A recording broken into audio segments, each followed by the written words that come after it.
Hello and welcome to my channel where we talk about tips and tricks for teaching elementary music. Here we go.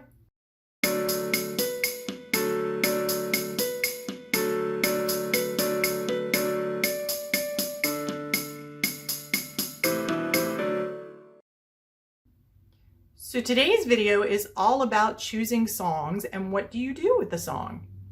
There are many choices out there. You might find them in music books that are in your classroom. You might find them in some sort of teaching magazine. You might find them online if you have an online subscription to various catalogs or interactive music type websites.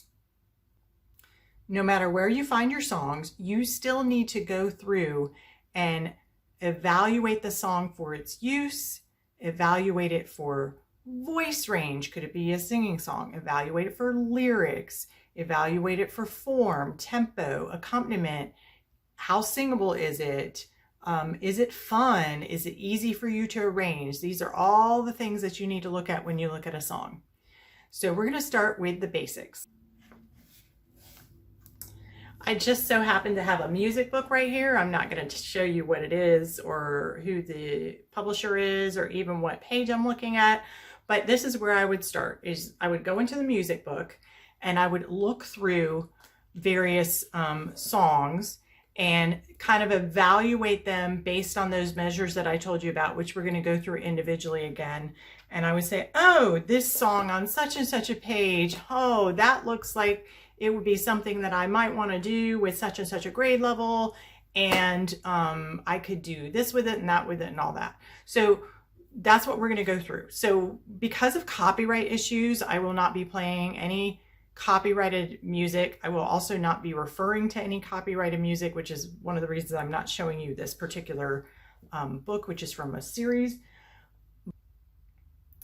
I will be showing you some written music. One of them is a song that is in the public domain. And then I wrote some quick examples for myself to be able to share with you. Okay, so the first one that I want to look at is a song that's in the public domain. That means that it is free for anybody to use. There's no copyright on it any longer. And that is a song that you probably are familiar with called Mary Had a Little Lamb. I just went ahead and threw this up into the MuseScore notation software, and I didn't add the lyrics because they're not really necessary at this point. But I want you to look at the structure of the song itself. So let's just go ahead and hit play so we can hear it and just refresh our memory in case you don't know the song or have forgotten what it sounds like.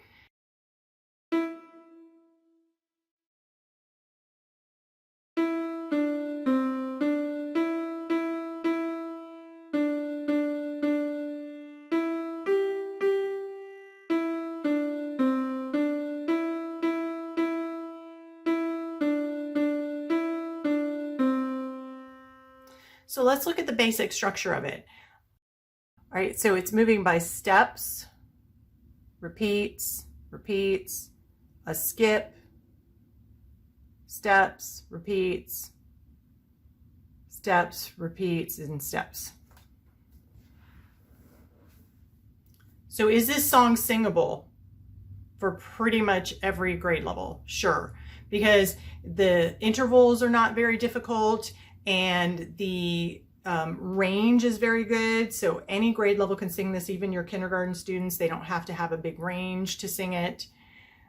And if we were to write the words in, Mary had a little lamb, little lamb, little lamb, Mary had a little lamb whose fleece was white as snow. So those lyrics are appropriate. There's nothing in there that's inappropriate. But now let's talk about the form of the song. It is only an A section song, so although it's singable and it's in a good range and the lyrics are appropriate, you wouldn't be able to do anything really with form with this, except just to point out to the students that it's just an A section. There's nothing wrong with doing songs that are just an A section, but I just wanted to point that out to you that you wouldn't be able to do that with this particular song, as far as like, here's an A section, here's a B section, that compare and contrast, same and different, you wouldn't be able to really teach with this song. Let's talk about arranging. It would be very easy for you to arrange this song as with a rhythm accompaniment or even a melodic accompaniment. So that would be something to consider to use. You could take this song with the melody and you could add to it the students playing a C chord, G chord, and an F chord throughout the song with boom whackers or with their bell sets. You can make a pretty easy descant with a bell set. And I will do a whole other video on melodic accompaniment and arranging that.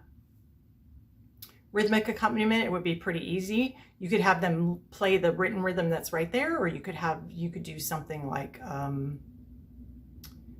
toe, toe, t t t t t t t t toe, toe, t t t t t t t t, just as a contrasting rhythm to what's going on rhythmically in the melody itself.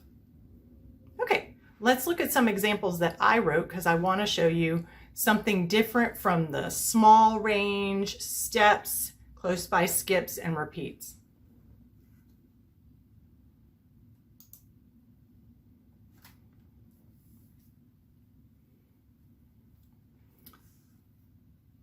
Okay, let's just listen to this first phrase. First phrase right here.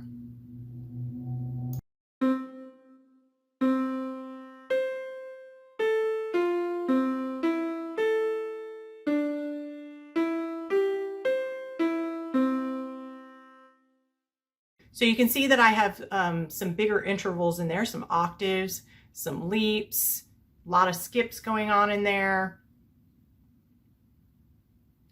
This would be something that would be great for your older students because you also need to look at the range because you've got chest voice going into head voice. And although some of your kindergarten students might be able to handle that without any problem, some of them maybe not so much. So this if I saw this in a song that I liked, I would take it and probably use it with 5th grade, maybe 4th grade as well. And then I would just talk about, especially with 5th grade, talk about getting into your head voice, talk about what those intervals are with the octave in particular, pointing that out to them.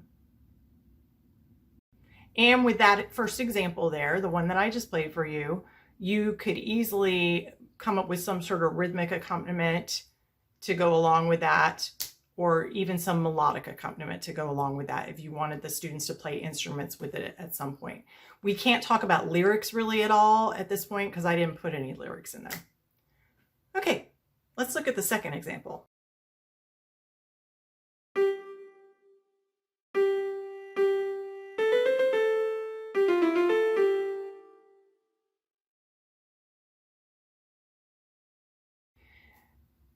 So the students might really end up liking that particular song. They might think it's really fun to sing and, you know, getting all those notes in there, but you can see that that's more difficult because of the actual 16th notes in there. You've got the syncopation. Melodically, it's not that challenging, but rhythmically it definitely is, especially those 2 16ths going into the 8th note. So that, once again, would be for an older group of kids. Also with that song, I probably would be inclined to sing it, and I might do a chorded melodic accompaniment with the chords being like half notes or whole notes, but I don't know that I would have a rhythm piece that was going to be anything like that. I don't think I would throw 16th notes at them at that tempo. If it was a slower tempo, I might. Okay, so this next example that I want to show you, I realize that it is just phrase 1, phrase 2, and phrase 3, but I want you to imagine for a moment that it's really ABA form. In other words, this is a whole section, that's another whole different section, and then we repeat to the first section again. And the reason that I want to show you that is I want to give you an idea of what to do with it as far as form is concerned.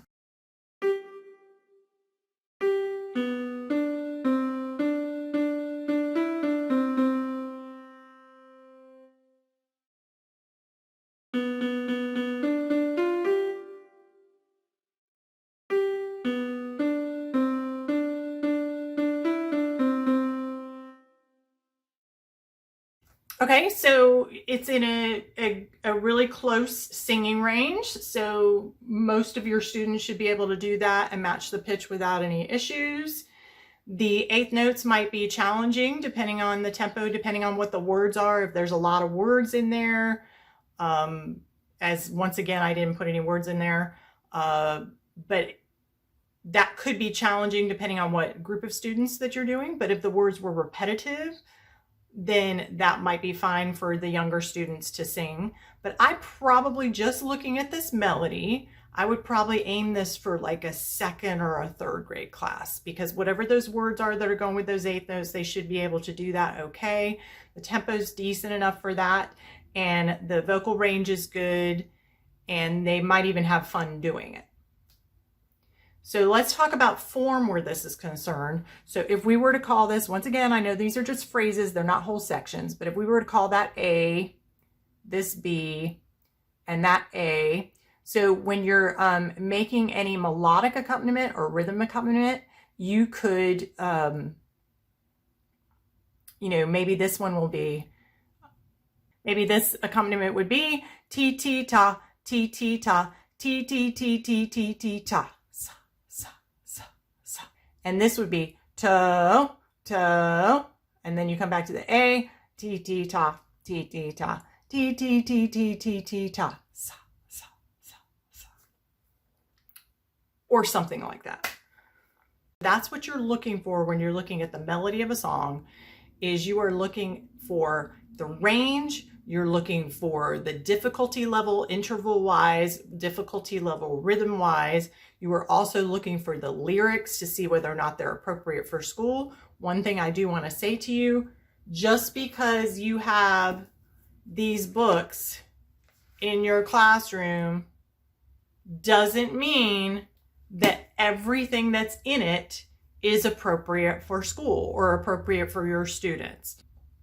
A prime example of this is a song that I used to teach when I first started teaching a long time ago, because it was a song that I knew from when I was a student ages ago.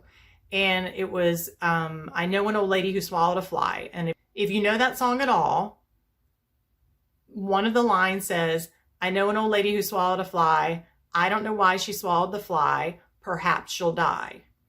I haven't taught that song in years, because teaching anything with death in it is just really not appropriate for young children.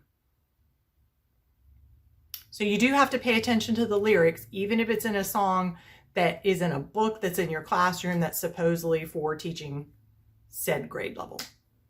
So let me go over the things that you need to look for in the song. You need to look for what's the voice range, what's the difficulty level of the intervals, what's the difficulty level of the rhythm patterns, what is the form, what are the lyrics, is it singable? When you're talking about elementary students, singing songs that are fun to sing musically, fun to sing with the lyrics, that's something to look for as well. And you also want to check if it's easy for you to arrange it. So is it easy to add a rhythm accompaniment to it for the students to play on the maracas, let's say? Is it easy for you to add a melodic accompaniment for the resonator bells? So these are things to consider as well. So now I want to look at accompaniment. So you may find a song that you really, really like the melody to it. You really like the lyrics. You think it checks all your boxes. And you listen to the recording and you don't like the accompaniment. So you have a couple choices there. You can either choose to continue to use it with the recording anyway and just not worry about the accompaniment part and, just be like, I'll focus on the melody for them. Or you could choose to do it a cappella, or if you have a piano in your classroom, you could choose to go over and play, or you could just come up with some rhythmic accompaniment for the students to play. So I just want to give you an example here. So let's look at this. So we're going to look at phrase number 1 that I did for my example. So if you notice right here, so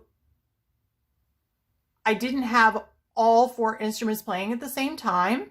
They come in and out. This might be something that you like when you listen to it. It might be something that you said, I wish that all 4 instruments played at the same time. So just listen.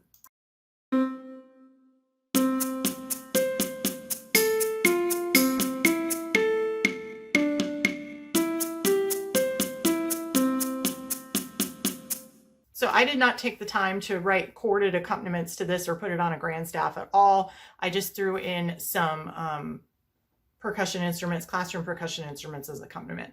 But I think you get the idea. I would probably use something like that because there's enough accompaniment behind it that I think it keeps it interesting, right? And the melody shines and all of that. So let's look at the next one, which was the difficult piece that, the difficult rhythm piece that I would only use with 5th or 4th. And let's hear what that sounds like.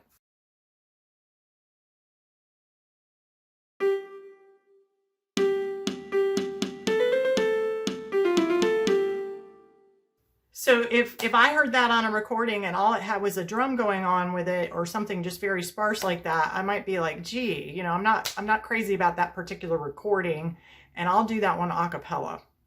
Okay, it just depends on what I'm looking to do at a given time. All right, so let's look at that one that is my fake ABA one.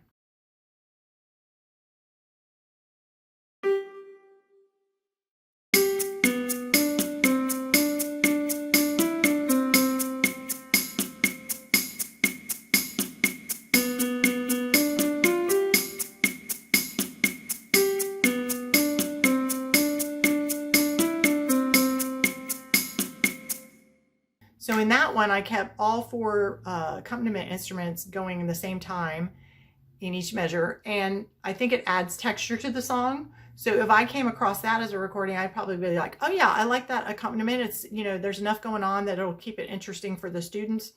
And I might even decide, oh, I hear the maracas playing this part. I think I'm going to have them play that part in the maracas in the classroom. So sometimes that can help you with creating a rhythmic accompaniment to it. Just in case you're wondering what notation software I'm using, it is called MuseScore, and it is free notation software. And I discovered it last spring and was using it while I was working on a composition project with my students. And it works really well. It has all the things that you normally expect to find in notation software. I do not believe that there are any limitations to the amount of compositions that you can make with this. So just throwing that out there because free is wonderful when you're a teacher. Okay, I hope you learned some things from today's video. If you want to know more tips and tricks for being an elementary music teacher, don't forget to subscribe. Have a fantastic day.